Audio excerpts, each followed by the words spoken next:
What's up guys, Saf here on Super Saf TV, and look what we have here.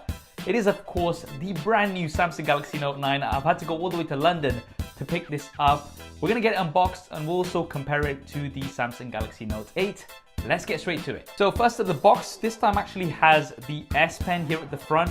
It's the yellow S Pen, which means that this is the ocean blue color. It is the one that I'm digging the most, and that's because the device is a different color to the S Pen. I definitely do like that look. Now the box, although it's the same size, it is a different design. Traditionally, we actually have the logo here at the front like we've got on the Note 8. So that's something different. Lots of emphasis put on the S Pen. There's some good reasons for that. We'll be discussing those in a bit. There's a Samsung Galaxy Note 9 logo here on the left-hand side. And on the back, we've got some of the specifications. Once again, we'll be looking into these in more detail a little bit later on. Right, let's get this out of the box.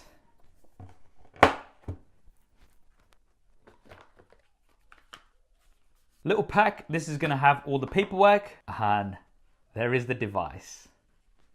We're just going to put that to the side for a second while we see what else we get inside the box. And no real surprises here. We've got the SIM card ejector tool, the paperwork. We've got USB Type A to USB Type C cable, an adaptive fast charger, so fast charging is supported. And we also have fast wireless charging as before. There's some earphones tuned by AKG with some spare ear tips. A USB Type A to USB Type C adapter. Now this is really cool because that means you can connect full-size USB sticks to the Note 9. And you can also use it for transfer. There's also a micro USB to USB Type C connector. And finally, something unique to the Note series, and that is this tool that you can use to replace the nibs on the S Pen. And you also get some spare. Right, that's all of the regular stuff out the way. Now let's get to the phone itself. We'll get rid of the plastic.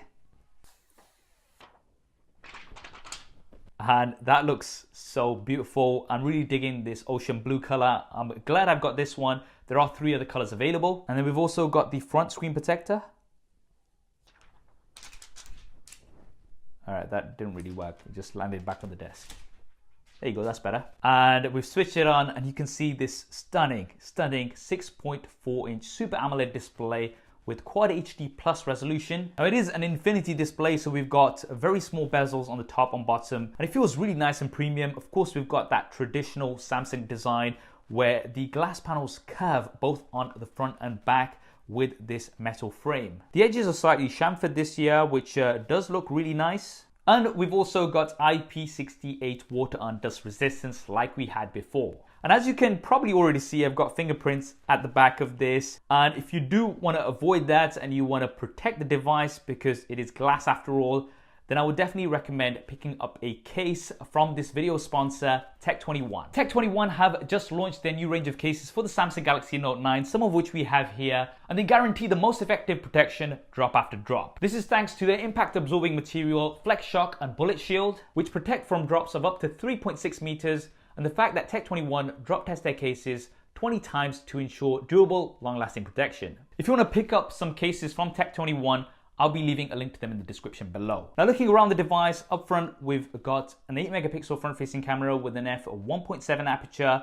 The specifications of this are the same as the S9 Plus, so I'd expect it to also perform similarly to the S9 Plus. And then we've got an earpiece. Now this also doubles up as a speaker, so we've got one front firing here and one bottom firing, and these are tuned by AKG and support Dolby Atmos. Now on the back, we've got the Samsung logo. We've got a horizontal camera placement like we had on the Note 8 last year, but the fingerprint scanner now is below the cameras. Before it was on the side. Now just quickly bringing in the Samsung Galaxy Note 8 for a comparison, you can see that difference in the blue. It's a lot more flat on the Note 8. On the Note 9, it's a lot more reflective, and I definitely do like the color better.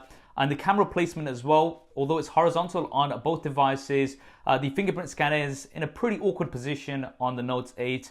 It's in a better position definitely on the Note 9. However, I still don't think it's ideal. It is still a bit of a stretch. I've got medium-sized hands and I still do have to kind of stretch to reach it. It would have made more sense if it was more near this Samsung logo. Not the end of the world because you do have intelligent scan, so that's the iris scanner as well as facial recognition. Now the rear-facing cameras, as with the front-facing camera, have the same specifications that we've got on the S9 Plus.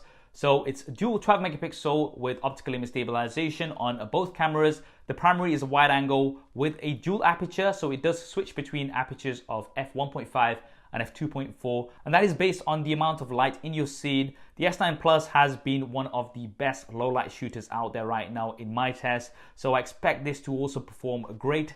And then we've got the secondary telephoto camera, which is going to give you 2x optical zoom, and that has an f2.4 aperture. And this is what's going to help with the live focus mode, and that is where it's going to blur the background. Now, Samsung are calling these intelligent cameras, and that is because this time we do have more AI built around them.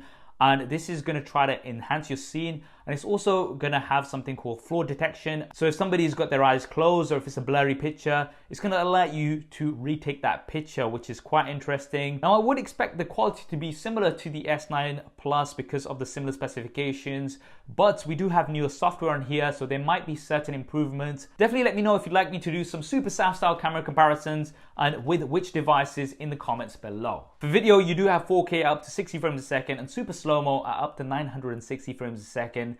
Very similar to what we've had on the S9 Plus. On the right hand side, we've got a power button. On the left hand side, we've got the volume rocker as well as the Bixby button. Yes, the Bixby button is not going anywhere. On the top, there's a secondary mic, and then there is the SIM card tray. Now this will either have 1 or 2 SIM cards depending on your region, but you do have space for a micro SD card. Now what's impressive is that as a base, you get 128 gigabytes, but there is also a 512 gigabyte version available. And you can expand that as well, so you can get up to 1 terabyte of storage on this, which is absolutely insane. And moving on to the bottom, hey, we do have a 3.5mm headphone jack. This is something I know a lot of you guys are going to be pleased to see. We've got a USB Type-C connector, the primary mic, the speaker, which we talked about earlier, and then we have the S Pen. Now I've left the S Pen to the last because there's a lot to cover on this year's S Pen. Let's pop it out by pushing it in. Now the first thing you'll notice is that it's yellow in color, and that contrasts nicely with the blue of the Note 9. The other color Note 9s do have an S Pen that matches the color of the device. The blue is the only one that has the yellow S Pen. I'm definitely digging it. What about you guys? Now when we pop this out, we can do all of our usual stuff like off-screen memo, where you can just write and that's going to save that in your notes. But there's something even cooler about the S Pen this year, and that is that it now supports Bluetooth Low Energy. This basically means that you're going to be able to use it as a remote control, and this makes things really, really interesting. So you can see that the S Pen is out. If I press and hold this button, the camera launches. Now you can customize this. So pressing and holding can launch other apps if you want. But now that I've got the camera app open, if I double press the button on the S Pen, it's going to switch the camera and I can press once to take a picture. Now, of course, this makes things very, very interesting because you can now use the S Pen remotely at up to 10 meters, and the camera is not the only application. You can also use the S Pen remote to scrub through a video, for example, switch through slides. And it's also going to be opened up to developers to customize apps to be able to use the S Pen remote functionality. And this makes things really exciting. Now, of course, to be able to use this remotely, it needs to have a battery, and it does have a small battery inside here, but it lasts up to 30 minutes. And to charge it, you simply pop it back in, and it's going to give you a full charge in around 40 seconds. That's really cool. And this does take the S Pen to the next level, and definitely let me know in the comments below if it's something you can see yourself using. Now, apart from that, internally, as with previous Note devices, this is packing the latest and greatest. So we've got the Qualcomm Snapdragon 845 or the Samsung Exynos 9810, and we've got either 6 or 8 gigabytes of RAM versions available. The 512 gigabyte version will come with 8 gigabytes of RAM. The version I have here is the 128 gig, and this has 6 gigabytes of RAM. What's interesting, however, is that it's got a water carbon cooling system built inside, and that should really help with gaming, and gaming has been an emphasis of this, and it is going to be one of the first devices to support Fortnite on Android. And of course, to have long gaming sessions, you're going to need a big battery, and this thing comes with a massive 4000 mAh battery, which should last all day long. I'm really interested to see how long this will last, because the Note 8 wasn't so great with that huge display. The battery just wasn't sufficient in my opinion. And there we have it, guys. That is the Samsung Galaxy Note 9 unboxing and first look. In terms of my first impressions, I think they're pretty obvious. Very, very positive overall. I've been a fan of the Note series for a long time, and I've been using the S9 Plus since it was released because I believe it ticks almost all the boxes that I need from a smartphone, and the Note 9 just extends on that with the additional features. What do you guys think of the Samsung Galaxy Note 9? Definitely drop me a comment below and let me know. And let me know what kind of coverage you'd like to see with this too. I hope you enjoyed this video and found it useful. If you did, you know what to do. Hit that like button. And if you haven't already, then be sure to subscribe and switch your notifications. There's lots more content coming up on here. Thanks for watching. This is Saf on Super Saf TV, and I'll see you next time.